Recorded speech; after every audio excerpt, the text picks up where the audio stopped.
أهلا بكم. معكم أحمد خالد من برنامج بعدسة واحدة.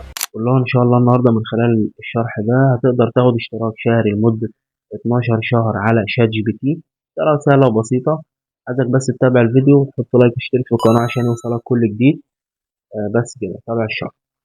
أول حاجة هتنزل برنامج في بي إن وتختار الدولة، هتكون على دولة الهند، وتعمل أكونت جديد على جيميل وأنت عامل اتصال على دولة الهند. بعدها عملت الأكونت. بعض التليفونات هتيجي تعمل اكونت بيطلب منها رقم تليفون. في الحالة دي تشوف تليفون تاني وتعمل اكونت وانت فاتح اتصال في بي ان على دولة الهند. خلصنا موضوع ان انت تقدر تعمل اكونت. يعني خلصنا من النقطة بتاعت ان انت تنشئ اكونت جديد.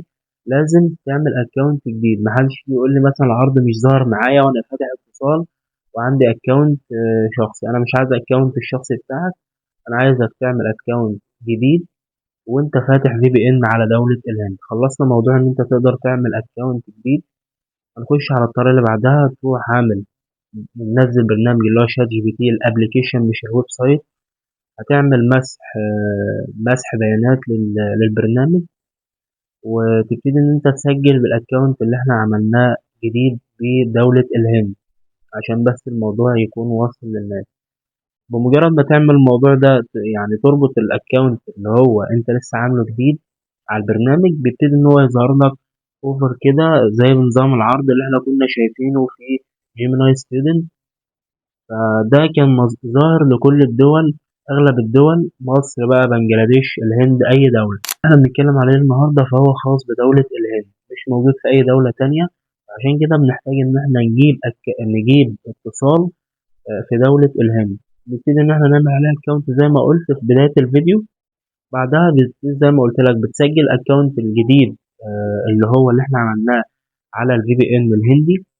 هتبتدي ان هو يظهر لك زي نظام عرض اللي هو 12 شهر. هتبتدي ان انت تعمل عليه الحصول اللي هو هات لي العرض ده.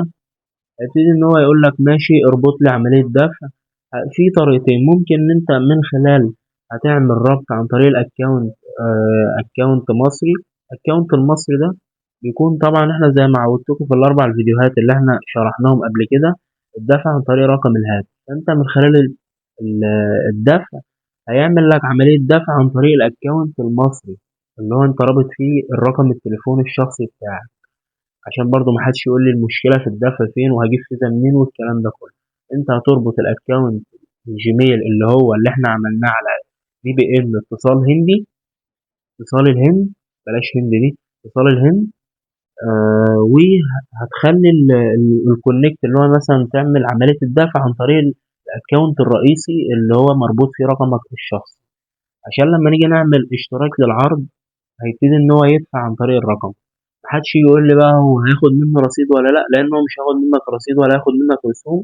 كل الموضوع كله فور فري، مفيش فيه اي رسوم حتى ضريبية. عشان محدش يضحك عليكم ويقول لكم اصل هو في خطر والكلام ده كله. الموضوع كله فور فري، مفيش فيه اي دفع ورسوم.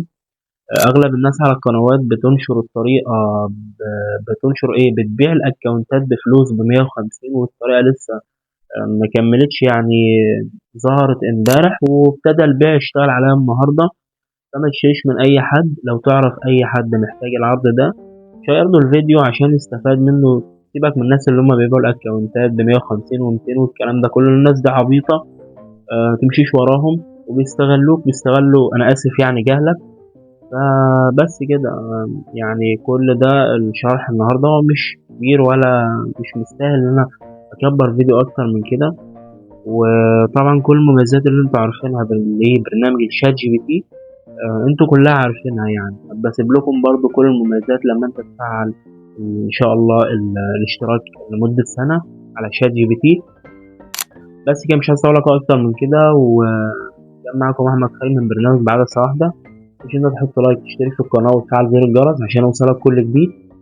وتقول لنا رأيك في الحلقة بكومنت جميل زي حضرتك عشان نكمل. وبس. السلام عليكم ورحمة الله وبركاته.